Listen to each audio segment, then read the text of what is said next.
Class 9, next chapter, Gandhiji कैसे बने. ഗാന്ധിജി ഇപ്പോഴത്തെ ഗാന്ധിജി എങ്ങനെയാണ് ആയത് എന്നാണ് ഈ ലെസണിൽ പറയണത്. क्या तुम एक ऐसे गांधी जी की कल्पना कर सकते हो जिन्होंने कुर्ता पजामा पहन रखा हो, जिनके पाँव में चप्पल और सिर पर खूब सारे बाल और उन पर गांधी टोपी हो, और जिन्होंने बच्चों के स्कूल बैग की तरह गले में झोला टांग रखा हो. क्या तुम ऐसे ഗാന്ധിജി की കൽപ്പന പറഞ്ഞാൽ ഇമാജിൻ ചെയ്യാൻ പറ്റുമോ? അതായത് കുർത്ത പൈജാമ ഇട്ട ഗാന്ധിജി, മറ്റ് കുർത്ത പൈജാമ ഡ്രസ്സ്, ജിൻകെ പാവ് മേ ചപ്പൽ കാലിൽ ചെരുപ്പ്, സർ പർ ഖൂബ് സാരെ ബാൽ തലയിൽ നിറയെ മുടിയുള്ള ഗാന്ധിജി, അതിൽ और उन पर ഗാന്ധി ടോപ്പി അതിൽ ഗാന്ധിയുടെ ആ തൊപ്പിയും കൂടി വെച്ചിട്ടുള്ള ഗാന്ധിജിയെ സങ്കല്പിക്കാൻ പറ്റുമോ? അതിൻ്റെ കൂടെ ജിനോനെ ബച്ചോ കെ സ്കൂൾ ബാഗ് की तरह गले में झोला, അതായത് സ്കൂൾ ബാഗ് പോലെ ഒരു ബാഗും കൂടി തൂക്കിയ ഒരു ഗാന്ധിജിയെ നിങ്ങൾക്ക് സങ്കല്പിക്കാൻ പറ്റുമോ? हाँ, गांधी जी जैसे फ़ोटो में दिखते हैं वैसे हमेशा से नहीं थे. ഇപ്പോഴത്തെ നമ്മൾ ഗാന്ധിജിയെ കാണുന്ന പോലത്തെ ആയിരുന്നില്ല പണ്ടത്തെ ഗാന്ധിജി. വേ ധീരെ ധീരെ ഗാന്ധി ബനെ, അവർ മെല്ലെ മെല്ലെയാണ് ഇങ്ങനത്തെ ഒരു ആളായി മാറിയത്. എങ്ങനെ എന്ന് നോക്കാം. ബച്പൻ മേ ഗാന്ധിജി കോ അന്ധേരെ സെ ഡർ ലഗ്താ ഥാ, ചെറുപ്പത്തിൽ ഗാന്ധിജിക്ക് ഇരുട്ടിനെ പേടിയായിരുന്നു. ഉനെ ലഗ്താ ഥാ കോയി ഭൂത് ആക്കർ ഉനെ പകഡ് ലേഗ, അവരുടെ വിചാരമായിരുന്നു അവരെ ഏതെങ്കിലും ഭൂതം വന്ന് പിടിക്കുന്നു. ബഡേ ഹോക്കർ വേ ഖുദ് ऐसे हो गए कि अंग्रेज़ हुकूमत उनसे डरने लगी मानो वह कोई भूत हो. വലുതായപ്പോഴേക്കും അംഗ്രേസ് ഹുക്കൂമത്ത് എന്ന് പറഞ്ഞാൽ ബ്രിട്ടീഷ് സാമ്രാജ്യം, ഹുക്കൂമത്ത് ഭരണം എന്നാണ്. അതായത് ബ്രിട്ടീഷ് സാമ്രാജ്യം തന്നെ, ഗാന്ധിജി വലുതായപ്പോൾ ബ്രിട്ടീഷ് സാമ്രാജ്യം തന്നെ അവരെ പേടിക്കാൻ തുടങ്ങി. മാനോ വേ കോയ് ഭൂത് ഹോ, ഗാന്ധിജി ഒരു ഭൂതമായിട്ടാണ് അവർക്ക് തോന്നിയത്. അതായത് അത്രയും പവർഫുള്ളായിരുന്നു വലുതായപ്പോൾ ഗാന്ധിജിയുടെ ഓരോരോ കാര്യങ്ങൾ. जब उन्हें काठियावाड़ हाई स्कूल में पहली कक्षा में भर्ती कराया गया तब उनकी उम्र थी 11 साल.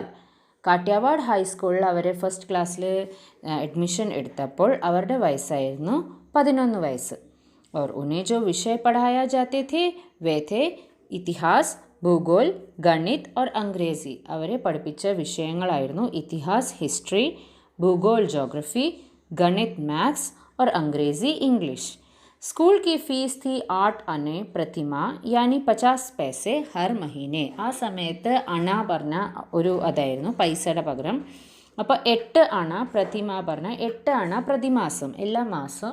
അതായത് ഇപ്പോഴത്തെ കണക്ക് വെച്ച് നോക്കിയാൽ 50 പൈസ പ്രതിമാസം, എല്ലാ മാസവും. पहली परीक्षा में गांधी जी 34 बच्चों में से 32वें स्थान पर रहे. ആദ്യത്തെ പരീക്ഷയിൽ ഗാന്ധിജി 34 കുട്ടികൾ, 34 പറഞ്ഞാൽ 34ഉം 32 പറഞ്ഞാൽ 32ഉം, 34 കുട്ടികളുടെ നിന്ന് 32ാമത്തെ സ്ഥാനമായിരുന്നു ഗാന്ധിജിക്ക്. और 2 വിഷയോं में तो उन्हें 0 मिला, 2 വിഷയത്തിൽ അവർക്ക് 0 മാർക്ക് കിട്ടിയത്. ഇംഗ്ലണ്ട് പഠിനെ ഗए तो उनके लिए खूब सारे कपड़े सिलवाए गए. ഇംഗ്ലണ്ടിൽ പഠിക്കാൻ പോയപ്പോൾ അവർക്ക് നിറയെ തുണികൾ തുന്നിക്കൊടുത്തു. ദക്ഷിണ അഫ്രിക്ക മേ കുർത്ത ധോത്തി പെഹന്നെ ലഗെ, ദക്ഷിണാഫ്രിക്കയിൽ പോയപ്പോൾ അദ്ദേഹം കുർത്ത ധോത്തി ഷർട്ടും മുണ്ടുമാണ് ഇട്ടത്. और भारत आए तो തിരിച്ച് ഇന്ത്യയിൽ വന്നപ്പോൾ ഏക് ബാർ മധുരൈ ഗए ഭാഷൺ ദേനെ, മധുരയിൽ പോയിട്ടുണ്ടായിരുന്നു ഒരു പ്രാവശ്യം പ്രസംഗിക്കാൻ. वहाँ एक औरत को देखा जो तालाब में अपनी धोती धो रही थी. അവിടെ ഒരു സ്ത്രീയെ കണ്ടു, അവർ പുഴയിൽ തൻ്റെ മുണ്ട് കഴുകുകയായിരുന്നു. ലേക്കിൻ കേസെ, എങ്ങനെയാന്ന് വെച്ചാൽ ആദി പെഹൻതി थी और ബാക്കി ആദി ധോത്തി थी. ആദ്യം ഒരു പകുതി മുണ്ട് ഉടുക്കും, ബാക്കി കഴുകും. അത് കഴിഞ്ഞ് ആ നനഞ്ഞ തന്നെ ഉടുത്തിട്ട് ബാക്കി കഴുകും. फिर धुली हुई को पहन लेती थी और शेष को धोती थी. അതായത് കഴുകിയ മുണ്ടിനെ ഉടുത്തിട്ട് പിന്നെയും കഴുകാത്തതന്നെ കഴുകിക്കൊണ്ടിരിക്കണേ. उसकी हालत देखकर गांधी जी भीतर तक हिल गए और बस उसी समय उन्होंने फैसला कर लिया कि अब सिर्फ एक धोती ही പെഹനൂങ്ക. ഉസ്കി ഹാലത്ത് പറഞ്ഞാൽ ഇവിടെ അവസ്ഥയാണ്. അവരുടെ ആ അവസ്ഥ കണ്ടിട്ട് ഗാന്ധിജി ഭീതർ തക് ഹിൽ ഗയ എന്ന് പറഞ്ഞാൽ ആ അവസ്ഥ കണ്ടപ്പോൾ ഗാന്ധിജിക്ക് അത് മനസ്സിൽ തട്ടി. അപ്പം മുതൽ ഗാന്ധിജി ഫേസ്ല ഡിസൈഡ് ചെയ്തു എന്താന്ന് വെച്ചാൽ ഗാന്ധിജിയും ഒരു മുണ്ട് മാത്രമേ ഉടുക്കുള്ളൂ. बाद में गोलमेज सम्मेलन के लिए ലണ്ടൻ गए. പിന്നീട് ഗോൾമേസ് സമ്മേളൻ പറഞ്ഞാൽ നിങ്ങൾ ഹിസ്റ്ററിയിൽ പഠിച്ചിട്ടുണ്ടാവും, റൗണ്ട് ടേബിൾ കോൺഫറൻസ്. അതിനുവേണ്ടി അവർ ലണ്ടനിലേക്ക് പോയി. वहाँ तो खूब सर्दी पड़ती है. तो वहाँ के बच्चे पूछते थे, बाबा तुम्हारी पतलून कहाँ गई? പത്ലൂൺ പറഞ്ഞാൽ പാൻറ്. ആ ലണ്ടനിൽ പോയ സമയത്ത് ഭയങ്കര തണുപ്പായിരുന്നു, സർദി പറഞ്ഞാൽ തണുപ്പ്. അപ്പോൾ അവിടുത്തെ കുട്ടികൾ ചോദിക്കും, നിങ്ങളുടെ പാൻറ് എവിടെ? അതിനുള്ള റിപ്ലൈ, ഗാന്ധിജി ഉന്നെ കോയി ജവാബ് നഹി ദേത്തെ थे, ബസ് ഹസ്കർ രह जाते थे. അതിനുള്ള റിപ്ലൈ ഒന്നും ഗാന്ധിജി കൊടുക്കാണ്ട് വെറുതെ ചിരിച്ച് കാണിച്ചു കൊടുക്കും. लेकिन जब रानी से मिलने गए तो रानी के दरबार में ऐसे जाना तो अदब कायदे के खिलाफ था. പക്ഷേ റാണിയെ കാണാൻ പോയപ്പോൾ റാണിയുടെ കൊട്ടാരത്തിൽ കയറാൻ വേണ്ടിയിട്ട് അവരുടെ അദബ് കായദയെ പറഞ്ഞ റൂൾസ് ആൻഡ് റെഗുലേഷന് അഗെയിൻസ്റ്റ് ആയിരുന്നു ഈ ഒരു വേഷം. तो किसी ने पूछा कि इतने कम कपड़ों में दरबार में कैसे जाओगे? അപ്പോൾ ആരോ ചോദിച്ചു, ഇങ്ങനത്തെ വസ്ത്രത്തിൽ എങ്ങനെയാണ് റാണിയുടെ അടുത്ത് പോകുക? तो बोले, फिक्र मत करो, तुम्हारे राजा ने हम दोनों के बराबर कपड़े अकेले ही पहन रखे होंगे. അപ്പോൾ ഗാന്ധിജി റിപ്ലൈ എങ്ങനെയാണ് കൊടുത്തേ വെച്ചാൽ, ടെൻഷൻ അടിക്കേണ്ട, നിങ്ങളുടെ രാജാവ് നമ്മൾ രണ്ടുപേരും കൂടി ഇടേണ്ട വസ്ത്രങ്ങളാണ് നിങ്ങളുടെ രാജാവ് ഇട്ടിരിക്കുന്നത്. അതായത് അവരത്രയും ആ വേഷഭൂഷയ്ക്ക് ഇമ്പോർട്ടൻസ് കൊടുക്കും. ഗാന്ധിജി ലിഖ്തേ थे एक बढ़िया पेन से. ഗാന്ധിജിയുടെ എഴുത്ത് ഒരു നല്ലൊരു പെന്ന് വെച്ചിട്ടായിരുന്നു. വह पेन एक दिन चोरी चला गया. ആ പേന ഒരു ദിവസം കളവ് പോയി.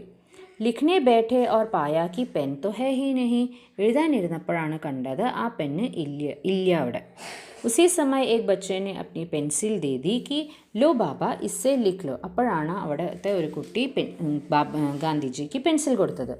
उन्होंने लिख कर देखा कि अरे वाह इससे तो अच्छा लिखा जाता है. അവർ പെൻസിൽ കൊണ്ട് എഴുതി നോക്കിയപ്പോൾ എന്താ തോന്നിയത് വെച്ചാൽ നല്ല പോലെയാണല്ലോ ഇത് നല്ല പോലെ ഇതുകൊണ്ട് എഴുതാൻ പറ്റുമല്ലോ. और स्याही वगैरह भरने की झंझट भी नहीं. സ്യാഹി പറഞ്ഞാൽ ഇങ്ക്, അതായത് പെന്നിൽ ഇങ്ക് നിറയ്ക്കേണ്ട ഒരു പ്രോബ്ലം കൂടിയില്ല. तो तय कर लिया कि अब पेंसिल से ही लिखेंगे. അപ്പം മുതൽക്ക് അദ്ദേഹം പെൻസിൽ കൊണ്ട് എഴുതാൻ തുടങ്ങി. और पेंसिल से उन्होंने पहली चिट्ठी किसे लिखी जानती हो? ആ പെൻസിൽ കൊണ്ട് ആദ്യത്തെ ലെറ്റർ അവർ ആർക്കാ എഴുതിയതെന്ന് അറിയാമോ? ഭാരത് കെ വൈസ്രോയ്ക്കോ, ഭാരത്തിൻ്റെ വൈസ്രോയിനാണ് അയച്ചത്. लिखते लिखते पेंसिल छोटी हो जाती तो उस पर कागज़ की बोंगली लगाकर धागे से बांध लेते. കാഗസ് കി ഭോങ്ലി പറഞ്ഞാൽ പേപ്പർ റോൾ. അതായത് എഴുതി പെൻസിൽ ചെറുതാവുമ്പോൾ അതിൻ്റെ മേലെ ഒരു പേപ്പർ റോൾ ഉണ്ടാക്കിയിട്ട് അത് നൂല് വെച്ച് കെട്ടിയിട്ട് ചെയ്യും. दरअसल इन सब के पीछे कोई सनक नहीं, बल्कि गांधी जी की यह सोच थी कि जब आपके देश की अधिकांश लोग गरीब हो तो आपको फिजूल खर्ची और दिखावा नहीं करना चाहिए. दरअसल एक्चुअली ഇൻ സബ് കെ പീछे कोई സനക് അതായത് ഭ്രാന്ത്, അതായത് വേറൊരു ദുരുദ്ദേശം അല്ലെങ്കിൽ ഭ്രാന്തൊന്നുമല്ല. ഗാന്ധിജിയുടെ വിചാരത്തിൽ जब आपके देश के अधिकांश लोग പറഞ്ഞാൽ ഭൂരിപക്ഷം ആൾക്കാർ ഗരീബി പോവർട്ടി അല്ലെങ്കിൽ പുവർ പീപ്പിൾ ആണെങ്കിൽ ആപ്കോ ഫിസൂൽ ഖർച്ചി പറഞ്ഞാൽ ദൂർത്തടിക്കലോ ആഡംബരമായിട്ട് ജീവിക്കാനോ അങ്ങനെയൊന്നും കാണിക്കാൻ പാടില്ല. अगर आप सचमुच अपने देश और देशवासियों से प्यार करते हैं तो आपको कम से कम में काम चलाना चाहिए. നിങ്ങൾ ശരിക്കും നിങ്ങളെ കൺട്രീനെയും കൺട്രിയുടെ ആൾക്കാരിനെയും സ്നേഹിക്കുന്നുണ്ടെങ്കിൽ നിങ്ങൾക്ക് ഉള്ളതെന്ന് എത്രയുള്ളത് വെച്ചാൽ അതെന്ന് നിങ്ങൾ നിങ്ങളുടെ കാര്യങ്ങൾ ചെയ്യണം. और सादगी का महत्व समझना चाहिए. നോർമലായിട്ട് അല്ലെങ്കിൽ ലാളിത്യത്തിൽ എങ്ങനെയാണ് ജീവിക്കേണ്ടത് അതാണ് നിങ്ങൾ പഠിക്കേണ്ടത്. आप बड़े बनेंगे और कहलाएंगे अपने विचारों से और अपने काम से, ना कि अपने कपड़ों से.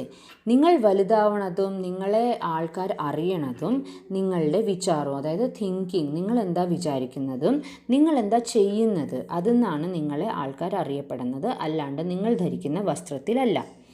एक बार तो उनकी प्रार्थना सभा में कुछ अमीर आदमी सज धज कर आ गए तो गांधी जी ने उन्हें डांट दिया. ഒരു പ്രാവശ്യം ഗാന്ധിജിയുടെ പ്രാർത്ഥനാ സഭയിൽ ചില അമീർ ആദ്മി എന്ന് വെച്ചാൽ റിച്ച് പേഴ്സൺ സജ് ധജ്കർ ഭയങ്കരമായിട്ട് ഡ്രസ്സിങ് ഒക്കെ ചെയ്തിട്ടൊക്കെ വന്നപ്പോൾ ഗാന്ധിജി അവരെ ചീത്ത പറഞ്ഞു. ജൈൻ ധർമ്മ में भी അപരിഗ്രഹ पर काफ़ी जोर दिया गया है. നമ്മളുടെ ഹിന്ദു ക്രിസ്ത്യൻ മുസ്ലിം അങ്ങനത്തെ ഒരു അതാണ് ജൈൻ മതം. ആ ജൈൻ മതത്തിൽ അപരിഗ്രഹ പറഞ്ഞ ഒരു കാര്യമാണ് നടക്കുന്നത്. അതായത് അപരിഗ്രഹ യാനി ഫാൽത്തു കി ചീസെ ജമാ മത് കറോ. ആവശ്യമില്ലാത്ത കാര്യങ്ങൾ അല്ലെങ്കിൽ ആവശ്യമില്ലാത്ത സാധനങ്ങൾ കളക്ട് ചെയ്ത് വെക്കരുത്. ബസ് ഗാന്ധിജിക്കോ തോ ജഹാ ഭി കുച്ച് അച്ഛാ ലഗ അപ്നാ ലേത്തെ थे. ഗാന്ധിജി പോണ സ്ഥലത്തൊക്കെ എന്തൊക്കെ നല്ല വിചാരങ്ങളുണ്ടോ, എന്തൊക്കെ നല്ല നല്ല കാര്യങ്ങളുണ്ടോ അദ്ദേഹം അത് അദ്ദേഹത്തിൻ്റെ ജീവിതത്തിലും പ്രായോഗികമാക്കും. तो उन्होंने अपरिग्रह को भी अपना लिया. ആ അപരിഗ്രഹ അദ്ദേഹം അദ്ദേഹത്തിൻ്റെ ജീവിതത്തിലും എന്താ പറയുക ചെയ്യാൻ തുടങ്ങി. ഗാന്ധിജി കെ 3 ബന്ദർ ബഹുത് മഷൂർ ഹെ. ഗാന്ധിജിയുടെ 3 മങ്കീസിൻ്റെ ആ സ്റ്റാച്യു ഒക്കെ ഉണ്ടല്ലോ, അത് ഭയങ്കര ഫേമസ് ആണല്ലോ. നോട്ട് ടു എന്താ തെറ്റായത് സംസാരിക്കാൻ പാടില്ല, തെറ്റായത് കേൾക്കാൻ പാടില്ല, തെറ്റായത് കാണാൻ പാടില്ല എന്നത്. യെ ദരസൽ എക് ഖിലോന था जो कुछ चीनी बच्चों ने गांधी जी को भेंट किया था. അതൊരു ശരിക്കും ടോയ് ആയിരുന്നു. അത് ചീനി ബച്ചോ പറഞ്ഞാൽ ചൈനയിലത്തെ കുട്ടികൾ ഗാന്ധിജിക്ക് ഗിഫ്റ്റായിട്ട് കൊടുത്തതാണ്. ലേക്കിൻ ഗാന്ധിജിനെ ഉന്നെ അപ്നെ ജീവൻ കാ സാഥി ബനാ ലിയ. പക്ഷേ അതിൻ്റെ ഇമ്പോർട്ടൻസ് ഒക്കെ വെച്ച് നോക്കിയപ്പോൾ ഗാന്ധിജിയുടെ ലൈഫിന് അതിനെയും ഒരു കൂട്ടാക്കി. ജബ് ധോത്തി പെഹന്നെ ശുരു കർ ദി തോ ജേബ് ഘടി കഹാ രഖേ. മുണ്ടുടുക്കാൻ തുടങ്ങിയപ്പോഴേക്കും ജേബ് ഘടി അതായത് പോക്കറ്റ് വാച്ച് എവിടെ വെക്കും എന്നായിരുന്നു അടുത്ത ഒരു കൺഫ്യൂഷൻ. തോസെ കമറേ ലട്കാന ശുരു കർ ദിയ. അത് അദ്ദേഹം ഇടുപ്പിൽ തൂക്കാൻ തുടങ്ങി. इस तरह गांधी जी धीरे धीरे वैसे गांधी जी बन गए जैसा आजकल हम उन्हें उनके ചിത്രവും में देखते हैं. ഇങ്ങനെ തന്നെയാണ് മെല്ലെ മെല്ലെ ഗാന്ധിജി നമ്മൾ ഇപ്പോൾ ചിത്രത്തിൽ കാണുന്ന അല്ലെങ്കിൽ ടെക്സ്റ്റ് ബുക്കിൽ ഇപ്പോൾ മുകളിൽ കാണുന്ന പോലത്തെ ഗാന്ധിജി ആയത് ഇങ്ങനെയാണ്. If you want more videos, please write which lesson, chapter name and which class in comment box.